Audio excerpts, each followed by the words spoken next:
Alright guys, so I'm going to do a 4-part series on Destiny 2 bundle, okay? Now the bundle comes with the DLC1, 2, and then the expansion, which is Forsaken. I'm not going to get into what the difference between DLCs and expansions right now. The short version is DLC is something small packaged, and the expansion is like a rework or an overhaul of an already existing system that adds a ton of content, right? That's the short version. So, getting into Destiny 1, or Destiny 2, the first one, Osiris, Curse of Osiris, it is one of the shortest, well, I think it's a good, actually, I take it back, it's a good DLC experience for what it is, okay? Me and Bryce had a ton of fun with it. It took us about 5 hours, give or take, to do all the quests. We already had 300 light level when we started this out. From when we originally did the raids back in Destiny 2 when it first came out, we were in the first raid there's 5 of us, 6 of us, all of our buddies who played, and I think we had to pug one guy and to get him in. But Curse of Osiris is a small cut of what many people had to sit on for months. And I think that as a whole really made a content drought for Destiny, and it really pulled people away from it. Like, they had a lot of new cool systems they added to it, and I think the first 2 DLCs and then the expansion really is what Destiny coming out of the gate could have been. But there's another theory I have after we're done talking about this, and we'll really get into that later in a different video. But we went through, we did maybe 2-3 hours worth of campaign, probably about 3 hours worth of campaign missions, 2-3 hours.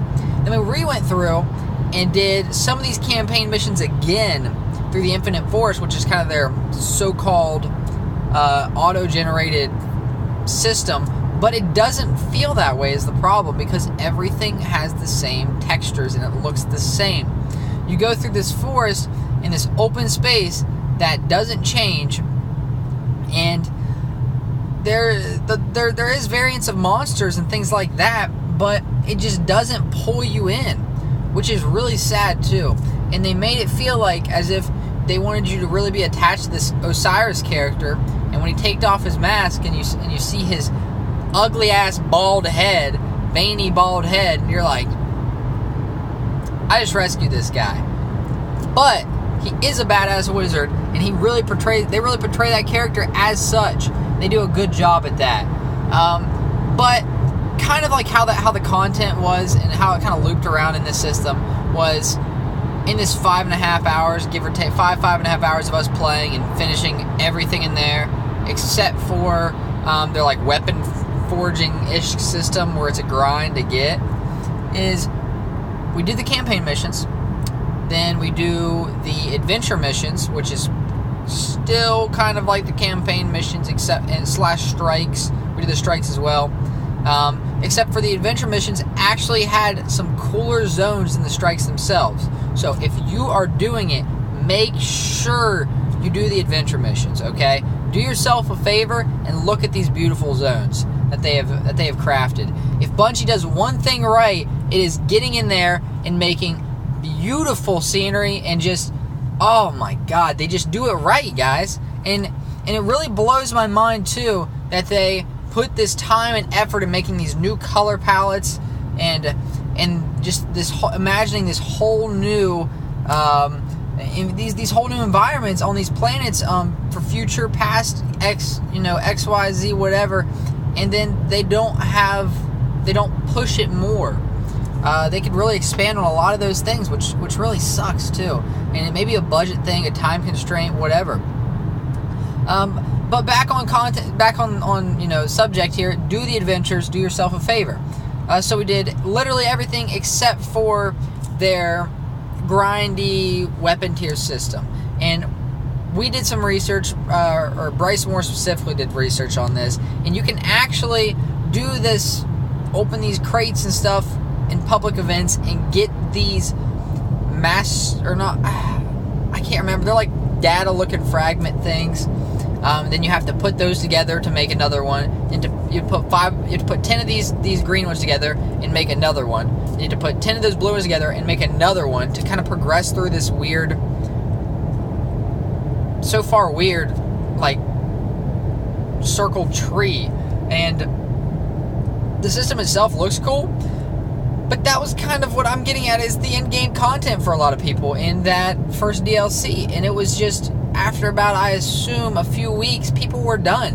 And after a day, we were done. 2 days, I'm sorry. After 2 days, we were done with it.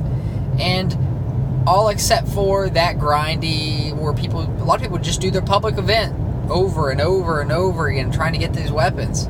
And that kind of being said, just having DLC 1, Curse of Osiris, I feel for you guys. I really do.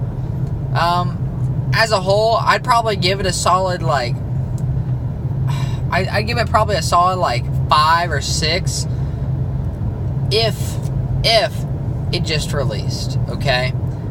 Where it's at now, and just as a quick run through of content, it just felt like another planet.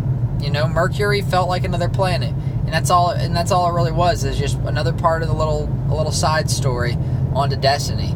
From where it's at now. With that being said, I'd probably give it a 7.5, 8, probably an 8 realistically, because of it's a cool new addition to their already awesome environments and enemies and gameplay, the gameplay loop that they love to present. Okay, where it's at now, it's an 8. Where it was probably a 5 or a 6, and that's being generous, I feel like, because there just wasn't enough there to merit it being as much as it was. Okay, that's the first video. I know it's super simple. I'm just going to keep iterating on these and make them better for you guys. If you have any questions or comments below, please drop them down below. Also, one more thing I want to touch on is the weapons. The weapons are a lot less repetitive, and the progression as your character, you slowly start feeling yourself getting stronger, which is really cool. And they always do a really good job with that. They have for a while. And once you hit that top tier, it's like 20, 40 and above light levels, then there's like a sword in front over their heads, then there's a skull. But we still were good enough to take down some skull enemies, and then all the swords. But it's good. It's good. I can definitely recommend if you get the bundle, okay? If you buy them just the first DLC, don't get it. Just don't get it. Thanks again for watching, guys.